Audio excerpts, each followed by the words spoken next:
tout le monde, donc aujourd'hui je vous tourne une nouvelle vidéo et c'est une poupée maléfique comme vous avez pu voir dans le titre. Donc ceci est un petit avant-goût, j'espère que vous allez aimer et je vous laisse regarder la vidéo.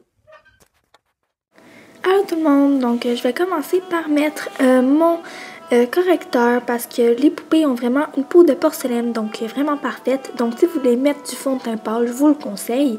J'en ai mis mais on le voit pas dans la vidéo. C'est juste pour que mon teint soit plus parfait, donc mes petites imperfections qui disparaissent. Et ensuite je vais mettre une poudre libre qui est transparente mais qui est plus un peu blanchâtre, donc elle va pâlir ma peau, ce qui est bien pour cette vidéo. Et j'utilise un kabuki. De toute manière, tous les produits utilisés vont être dans la barre d'infos. Et j'utilise, je fais mes sourcils avec un truc de chez Clinique. Je les brosse avec un goupillon et ensuite je mets un gel de chez CoverGirl dans mes sourcils pour les faire tenir toute la journée. Vous pouvez modifier vos sourcils ou tout, mais moi j'ai décidé de ne pas le faire et garder mes sourcils naturels.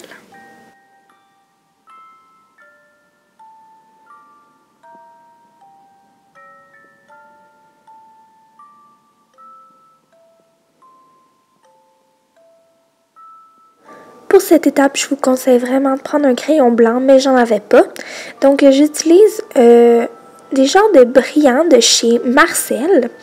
Je vous conseille vraiment pas de faire ça parce que ça brûle en dessous des yeux, je vous le jure. Donc, je vous conseille vraiment, s'il vous plaît, utiliser un crayon blanc.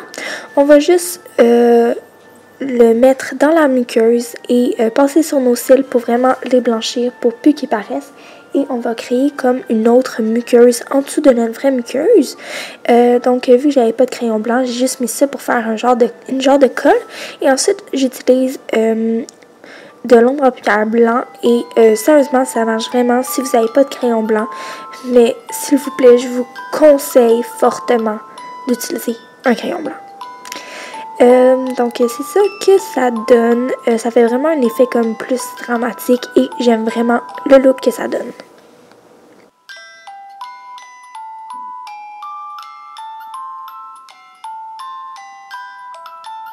Ensuite on passe au mascara et là vous voyez j'ai comme des lignes noires là. J'avais essayé quelque chose puis bon, on s'entend que c'est pas la plus belle chose mais ça donne un effet. Vous pouvez juste mettre des faux cils en dessous de votre fausse muqueuse et ça marche totalement. Et ensuite, pour le blush, j'utilise un blush rouge rosé très pétant parce que j'en avais pas de rose très pétant. Donc, j'ai utilisé ça. Mais vous pouvez utiliser n'importe quel rose pétant ou couleur pétante. Et ensuite, j'ai fait des freckles. Je me rappelle plus comment ça s'appelle en français. Des taches de rousseur, c'est ça. Avec un crayon noir et je les estompe après comme vous allez le voir là, dans genre 5 secondes exactement. Et ensuite je vais venir couvrir mes lèvres avec mon correcteur parce qu'on va les redessiner et je vais mettre de la poudre pour qu'elle soit plus mate. Et ensuite je vais utiliser un rouge à lèvres rose pétant encore une fois. Et je vais dessiner une forme de cœur. Désolée, on voit vraiment pas très bien. Mais, désolée, mon ami me textait. On va juste faire un genre de cœur au milieu de nos lèvres. Et, c'est ça. C'est tout pour les lèvres.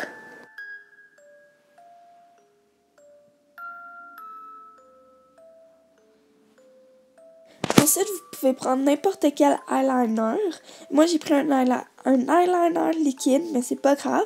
Et vous allez faire des lignes au commissure de votre bouche et faire des croix et des lignes sur cette même ligne, comme pour faire un effet de bouche cousue.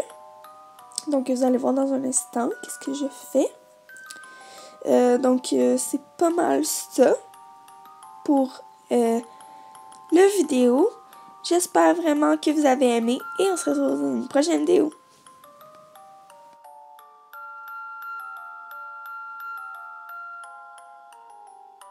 J'ai pas fait d'outfit ni de coiffure, donc la coiffure, vous pouvez juste vous faire de l'ulu. Et l'outfit, j'aurais pris une robe ou tout autre vêtement, je l'aurais déchiré et j'aurais mis du faux sang. Mais j'ai pas vraiment de... robe à déchirer ou tout autre vêtement. Donc, ben c'est ça, j'ai décidé de pas le faire parce que c'est pas comme ça que je vais me déguiser à Halloween. Donc, ben c'est ça, j'espère que vous avez aimé mon deuxième tutoriel d'Halloween et ben on se retrouve dans mon prochain vidéo. Bye tout le monde!